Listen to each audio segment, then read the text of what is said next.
Willkommen zu einer neuen Sendung von Frautastisch, das Format von Kultur, wo starke Frauen vorstellt. Heute habe ich einen besonderen Gast bei mir. Das ist Nadia Keller aus Räfis. Sie hat seit einigen Jahren MS, genauer gesagt Multiple Sklerose. Und Nadia, du bist heute da, um uns deine Geschichte zu erzählen, gell? Danke vielmals, dass du mich dazu eingeladen hast. Sehr gerne, Nadia. Ich habe auch wirklich Freude, dass du heute da bist, weil du bist meine Nichte, gell? Und ich durfte die letzten Jahre erleben, was du für einen Prozess durchmachst. Und weil ich dich als außerordentlich stark empfinde, ist es mir ein grosses Anliegen, dass Menschen sehen, was mit einem Menschen passiert und was er erlebt, wenn er MS hat mit dieser Diagnose. Bei Frautastisch geht es ja um starke Frauen, wie ich gerade gesagt habe. Aber was heisst stark sein konkret? Reden wir von der Pippi Langstrumpf, die das Ross hochlupfen mit einer Leichtigkeit? Oder bedeutet stark sein auch Schwäche zu zeigen? Nadia, was ist für dich stark sein oder schwach sein? Also für mich ist es mega wichtig, dass es starke Frauen gibt, die die Schwachen unterstützen. Und dann haben sie eine Aufgabe. Und die Schwachen braucht es, damit die Starken einen Job haben. Und die Schwachen unterstützen können. Wie ist es für dich, zum Schwäche zu zeigen? Geht das heute? Jetzt konkret, du hast jetzt erzählt, die Starken haben einen Job. Also, und wie ist es für die Schwachen? Also, heute geht's. Heute kann ich Geld nicht mehr anders. Ja. Ich brauche eben die starken Frauen. Ja. Oder auch Männer, Menschen einfach, ja. Menschen. Und da habe ich aber lernen. Ja, gell, weil du hast nicht von Anfang an Hilfe annehmen. Nein. Und wieso nicht? Weil ich will doch selbstständig sein. Ja. Und nicht fremdbestimmt. Dazu müssen wir sagen, Nadia, du bist 29, wirst dieses Jahr 30, gell? Da kann ich schon verstehen, dass man in diesem Alter sich wünscht, zum eigenständiges Leben zu führen. Hat es die Kraft gekostet, eben quasi selbstständig sein, all die Jahre, wo es noch einigermaßen gegangen ist? Oder warum hast du es denn überspielt? Eben, weil du keine Hilfe hast brauchen, aber du hast es einfach überspielt aus einem Grund. Und das hätte ich gerne gewusst. Und zwar, das ist mein Charakter, dass ich darf doch niemand dem schaden und auffallen sowieso nicht. Und wie du gesagt hast, belasten will ich auch nicht. Weil ich glaube, jeder hat seine Probleme. Genau, das ist so. Ja. Du hast, bevor du so einen, ich nenne es jetzt krassen Schub hast du ja noch unterrichtet, oder? Du bist Primarlehrerin. Ja. Genau. Und wie war das? Also das Unterrichten mit dieser Krankheit? Also, als ich am Anfang bin ich 2 Jahre in Rebstein in der 5. und 6. Klasse. Und dort war es noch nicht so schlimm. Ja. Und ja, jetzt geht es leider nicht mehr. Weil, ja, wenn du unterrichtest, willst du ja ein Vorbild sein. Und wenn dann der Körper nicht mitmacht, ja, ist schwierig. Definitiv, das ist sicher sehr schwierig. Du hast mir beim Vorbereitungsgespräch erzählt, dass du zu einem gewissen Zeitpunkt dann ein Hilfsgerät hast, einen Anlinker. Kannst du uns beschreiben, was das ist und wie der aussieht? Der Anlinker, hast recht. Das sind 2 grosse Rädchen vorne und ein kleines Rädchen hinten dran mit Bremse. Und ganz viele Leute hätten auch gerne so ein cooles Velo. Es sieht recht peppig aus. Ja, aber es ist ja meine Gehhilfe. Ja. Also es sieht eigentlich aus wie ein Velo, Ja. gell? Aber es ist eigentlich, um das Gleichgewicht zu behalten, da. Genau. Und mit dem Gerät bist du dann eine Weile noch in die Schule und hast so quasi den Weg machen, weil du wohnst jetzt in Räfis und hast in Räfis unterrichtet, oder? Am Schluss schon 2 Jahre, also die letzten 2 Jahre, bin ich mit dem Anlinker in die Schule gelaufen. Ja. Und irgendwann ist es einfach nicht mehr gegangen. Es hat mich auch gekippt. Ja. Wenn ich umgehe, nein, das ist nicht gut. Und das ist mal passiert, dass du umgekehrt bist, oder? Ja, in der Strasse. Okay, also es war sogar noch gefährlich, Ja. aber es ist nichts passiert. Nein. Ja. Du hast mir erzählt, eben, dass du unterrichtet hast, aber bevor du das Räfis unterrichtet hast, bist du ja noch in Rebstein gewesen und hast dort eine 5. 6. Klasse unterrichtet. Nachher dort in Räfis ist ja, dort hast du, glaube ich, eine Klassenassistenz gehabt, sagt man dem, gell?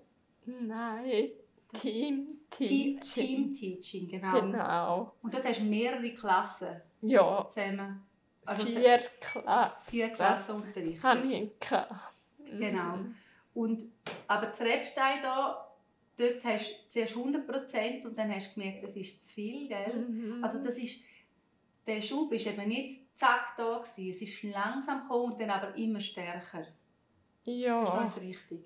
Und in Rebstein hast du dann die Chance ergriffen, wo eine Kollegin vom Schwangerschaftsurlaub zurückgekommen ist. Wie war das? Genau. Ja. Dort bin ich sehr froh gewesen, weil so hat sie 25% von mir übernommen. Ja. Und die 100 sind schon intensiv gewesen. Ja, genau. Und dann hast du eben noch das Räfis von Anfang an nicht 100% geschafft, oder? Ja. Dann hast du aus dieser Erfahrung zehren. Und dann gehen wir aber nochmal zurück. Du bist, bevor du unterrichtet hast, also eine fixe Stelle hast, bist du in Neuseeland gewesen. Das war, glaube ich, auch recht heftig, was du dort erlebt hast. Ja. Erzähl mal. Dort bin ich halt zur blödsten Zeit gewesen. Weil ich wollte in die Schule, aber Neuseeland ist radikal und hat 7 Wochen Lockdown. 7 Wochen. Also in dem Fall war das 2020 oder 2020. 20. Ja. Und ich hatte 7 Wochen Online-Schule. Obwohl du in Neuseeland warst, ja. Zum Englisch lernen bist du dort drinnen gehockt. Genau. Und hast keine Bewegung gehabt? Oder? Da bist du ja noch nicht im sehr Rollstuhl wenig. gewesen. Dort ist ja eigentlich noch gegangen alles, oder? Ja. Oder jetzt, ist dort schon etwas nicht so gut gewesen? Das heißt, Laufen ist alles noch gut gegangen? Ich hatte Walking-Stöcke. Ah, ja, mit denen bist du ein bisschen unterstützend gelaufen. Genau. Ja. Und ja, ist lang, 7 Wochen. Ja. Ohne Physio. Ohne Physio, ja genau. Und keine Bewegung. Das heisst, dort ist eigentlich gesundheitlich recht rapide runtergegangen. Ja, oder einfach so mal schon. genau. Dann bist du heimgekommen und dann ist die Familie gerade auch ein bisschen verschrocken. Oder ja, nicht, weißt du, wie es, wenn man eine Weile jemanden nicht sieht? Schon. Ja, genau. Sehr. Ja. Ja, dann ist also Neuseeland, du willst Englisch lernen fürs Diplom und es gibt Schwierigkeiten, du kommst heim. Was ist alles passiert oder was hätte alles müssen passieren, bis du hast ja noch viele Tage gearbeitet und hast noch so zusammengerissen, bis du musst sagen, jetzt geht es nicht mehr. Was ist noch passiert? Also was hast du noch erlebt, wo nachher irgendwann muss sagen, sind zu viele Hürden? Also, auf Rebstein, dort bin ich ja noch mit dem Zug an den Bahnhof mit dem Velo. Und jetzt fahre ich kein Velo mehr. Ja, das geht nicht mehr. Nein. Und dann treffe ich im einen Schulhaus hat es Stege. Das geht leider auch nicht mehr. Ja. Und wie viele Mal bist du die Stege noch hochgelaufen, wo du eigentlich schon gewusst hast, es geht eigentlich nicht mehr? Eben, schon auch noch, gell? Du hast den Prozess müssen machen. Und das Verrückte ist, glaube ich, Menschen, die keine MS haben, machen das manchmal auch so durch, einfach auf eine andere Art. Sie haben immer noch das Gefühl, sie müssen und sie können gar nicht mehr. Und es muss irgendetwas passieren, bis man sieht, nein, es geht nicht. Und nachher geht es einem vielleicht wieder ein bisschen besser, oder? Das stimmt. Dann hast du einen gewissen Druck weg. Ja. Vielmal habe ich die Stege bewältigt. Ja, eben gerne. Einen Haufen Mal noch. Ja. Du hast mir eben gesagt, es ist dir lang schwer gefallen, Schwäche zu zeigen. Und du hast irgendwo auch nicht wollen, dass die Schüler mitbekommen, dass du MS hast. Gell? Du hast eigentlich alles kaschieren, du hast funktionieren, auch wo du schon gewusst hast mit dieser Diagnose. Und trotzdem hast du irgendwo das Gefühl gehabt, hey, wenn ich einfach so tue, als hätte ich es nicht, habe ich es nicht. Und das funktioniert. Ja, schon. Also, das Rebstein noch anders. Dort habe ich verdrängt und einfach weggeschaut. Ja. Und dann das Refis habe ich, dort bin ich aber sehr ehrlich gewesen. Und ich finde es wichtig, dass die Schüler wissen, wieso ich das gelbe Laufvelo habe. Und sie sind sehr verständnisvoll gewesen. Ja. Und in Rebstein, dort habe ich mich geoutet, weil am älteren Abend habe ich es allen Eltern gesagt, dass ich MS habe. Und die sind sehr positiv auf mich zugekommen. Verständnisvoll auch. Ja. Das ist ja das, was du dir immer wünschst, gell? Genau. Ja. Und wie hat es sich angefühlt, sich zu outen und positive Reaktionen zu bekommen? Sehr gut. Ja. Also im ersten Moment, als ich es gesagt habe, dort musste ich schauen, dass ich nicht noch anfange zu brüllen. Weil die Gesichter sind dann, ja, ist nicht so top. Das kann ich mir vorstellen, ja. Aber du hast irgendwo die Erfahrung gemacht, sich outen, sich für etwas zu öffnen, das eigentlich da ist, Ja. ist es richtig. Ja. Gell? Also es war eigentlich schon der erste Schritt gewesen auf das Heute, wo du heute unterwegs bist. Ja, Ja. das stimmt. Genau. Du bist ja jetzt eben bald 30. Wann hast du die ersten Symptome gehabt von dieser MS? Kannst du dich noch erinnern? Ja, sehr gut. Ja. Weil die ersten Symptome hatte ich mit 15 Mhm. und da im 208 Mhm. bin ich ins Welche gegangen. Und dort habe ich nichts gewusst von MS. Mhm. Aber auf die linke Seite Mhm. habe ich alles doppelt gesehen. Ja. Und auch meine linke Körperhälfte habe ich nicht mehr recht gespürt. Mhm. Und wie lange war das, dass du das eben ein bisschen festgestellt hast, aber noch nicht wirklich darauf reagiert hast? Du hast es schon mal ausgesprochen, gesagt, irgendetwas ist komisch. Und dann ist man irgendwann zum Doktor, oder?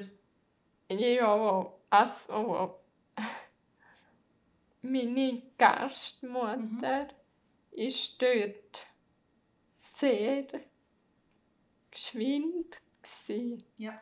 weil ich habe ihr im Lustigen erzählt, heute in der Schule bin ich die Stege draufgefallen, weil ich meinen Fuß nicht gespürt. Du hast ihn nicht gespürt und bist darum umgekehrt. Ja. Und du hast das Gefühl, du erzählst so ein bisschen lustig, es ist nicht so wie wenn du gestolpert wärst. Ja. Und sie hat aber irgendwo gemerkt, das ist nicht normal. Sie hat eigentlich gut reagiert in diesem Fall. Ja, sehr. Genau. Und dann sind wir zum Doktor in der Westschweiz. Ja. Und ich bin erst einen Monat dort. Ja. Und ich habe noch kein Französisch können. Also mal sicher nicht mit Fachbegriff, gell? Nein, überhaupt nicht. Ja, ja. Aber es ist gleich irgendwie gegangen. Ja. Ja. Und dann bist du am Wochenende wieder irgendwann heim. Ja. Und wie ist es dort weitergegangen? Weil man ja dort doch schon etwas mitbekommen hat, weil ja das in der Westschweiz mit dem Doktor gekommen ist. Also, ich habe auch daheim gesagt, ich sehe doppelt. Ja. Aber in dem Moment hat die Mami gesagt, jetzt schielst. Ja. Okay. Und da war der Moment. Ja, etwas ist nicht gut. Okay. Und ist denn das oft so, dass MS-Patienten schielen? Also jetzt, weil das so, oder ist das einfach bei dir so gewesen? Da weißt du. Es gibt es häufig. Okay. Ja, okay. Halt, wenn es auf einen Sehnerv drückt. Okay. Oder nein, der Sehnerv entzündet ist. Okay. Ja. Ich habe am Anfang gemeint, dass ich Krebs habe. Okay. Ja. Darum bin ich froh. Ja, das ist nur MS. Ja, nur. Ja. Mhm. Also dann ist einiges ins Rollen gekommen, wo du von der Westschweiz zurückgekommen bist. Du bist auf St. Gallen, gell? Ein MRI machen. Da war sogar noch von der Westschweiz aus. Okay, ja. Du bist ins Kinderspital und da hat man den Kopf und das Rückenmark untersucht. Genau. Und sogar Lumbalpunktion, wo es mir Kirnwasser rausgenommen haben und untersucht haben. Ja. Und, und du hast auch dann 3 Tage lang hochkonzentriertes Cortison bekommen, gell? Aber haben sie dir dann nach diesen Untersuchungen eine Diagnose stellen? Ja, das haben sie gemacht. Und was war die Diagnose? MS. Und hast du da etwas verstanden? Nein. Und ich wollte auch gerne nichts Von wissen. dem. Ja. Ja. Es ist ja eigentlich ein Schock, wenn man so eine Diagnose bekommt. Bist du schockiert gewesen? Oder hast du so, ups, okay, interessiert mich nicht, habe ich nicht? Oder? Also im ersten Moment Ja. bin ich froh gewesen, kein Diabetes, Okay. wo ich mich immer muss spritzen. Ja. Aber wenn ich dann nachgeschaut habe und mehr darüber gewusst habe, ist es auch nicht so cool. Nein, hat es irgendwo auch Angst gemacht, oder? Ja. Ja. Aber Nadja, was mir auch auffällt, ist, das ist etwas Starkes von dir, du siehst immer noch das Positive. Du siehst, schau, kein Krebs, schau, kein Diabetes, oder? Also, ist auch eine Stärke. Ja. Du bist also der Krankheit gegenüber ablehnend gewesen. Sehr. Und jetzt hast du einen Prozess durchgemacht. Wenn man ablehnend an einer Krankheit ist, dann zeigt sie sich mir. Könnte das sein? Dann sagt sie, hallo, ich bin da. Hallo. Genau. Du sollst mich nicht ignorieren, ich bin da. Und jetzt ist sie da. Man sieht es. Du haltest es aus und du machst es mega gut. Und ja, wie lange kann man über so etwas, oder kann man es ignorieren, überspielen? Wie lange ist die Zeit gegangen? Und was willst du heute anders machen vielleicht? Oder hat es den Prozess einfach gebraucht? Ich glaube, einen gewissen Teil hat es gebraucht. Ja. Aber heute würde ich allen empfehlen, sind ehrlich. Ja. Und stehen dazu. Es macht es einfacher. Nadja, das machst du heute mit dem Interview, gell? Das freut mich. Genau, das ist wirklich, also das ist das Ziel, Sachen, die man erlebt, mit den Menschen zu teilen. Und es müssen ja nicht alle den gleichen Weg machen, wenn er so anstrengend ist. Man kann es ja ein bisschen erleichtern, je nachdem. Ja. Du hast mir erzählt, dass der Daniel, das ist ja dein Freund und er ist gleich alt wie du, gell? Ihr sind zusammen in der Schule und es sind etwa 18 gewesen. Der ist einmal, wo bist du gewesen? Im Lohikerbad. Im Lohikerbad. Und das war dort, wo du noch die Ausbildung gemacht hast zur Servicefachangestellte, oder wie sagt man das? Gastrofachfrau, genau. Ja. Also vor der Lehre, dort hast du den Daniel kennengelernt. Und dort hast du die Diagnose auch schon gehabt, gell? Ja. Aber dort eben nur wirklich mit ein bisschen Sensibilitätsstörungen. Hast du ihm von Anfang an gesagt, dass du MS hast, wo du dann wie mit ihm zusammengekommen bist? Ich war sehr offen mit meinen Freunden. Ja. Auch halt im Lustigen. Ja. Und darum hat er es eigentlich schon gewusst. Ja. Aber du hast nicht direkt das Gespräch gesucht, sondern hast gedacht, ja, der weiss es ja eigentlich. Ja, so ja genau. Aber eines Tages hast du es ja dann gleich angesprochen, wo du gemerkt hast, hey, das ist etwas Ernstes mit uns und ich will eigentlich, dass er ein Ja zu mir hat, mit allem, was ich habe, oder? Und wie hat er reagiert? Sehr positiv. Ja. Weil da ist mir ja gut gegangen. Ja. Und ich habe noch nicht so mal schon auch Einschränkungen gehabt. Ja. Aber ich konnte es überspielen. Ja. Und hat er das gemerkt damals? Weißt du? Wissen tun ist nicht. Und vermuten? Glaub schon. Glaub schon. Ja. Ja. Ich habe dich dort gefragt beim Vorbereitungsgespräch, wie hat er reagiert? Und das hast du noch ganz herzig erzählt. Die hat dann gesagt, ja, du hast mir gesagt, er war damals an der Kante gewesen. Und er hat überlegt, ob er Sportlehrer werden will oder aber Physiotherapeut. Und er hat sich entschieden für Physiotherapeut. Also es könnte auch sein, dass er doch schon irgendwo auch einen Einfluss hatte. Und ja. Aber jetzt ich denke, man ist immer ein bisschen geprägt vom Leben. Man merkt es einfach nicht. Das Leben kommt und man reagiert ein bisschen. Genau. Für Menschen, die sich mit MS nicht gut auskennen, Nadja, was macht die Multiple Sklerose mit dir? Also, es ist eine Autoimmunkrankheit. Und mein Körper weiß nicht, wieso er so dumm tut. Ja. Aber er produziert ein Hormon. Ja. Und das ist gegen meine Nervenhülle. Es greift wie an. Ja. Und es macht Entzündungen im Kopf und im Rückenmark. Ja.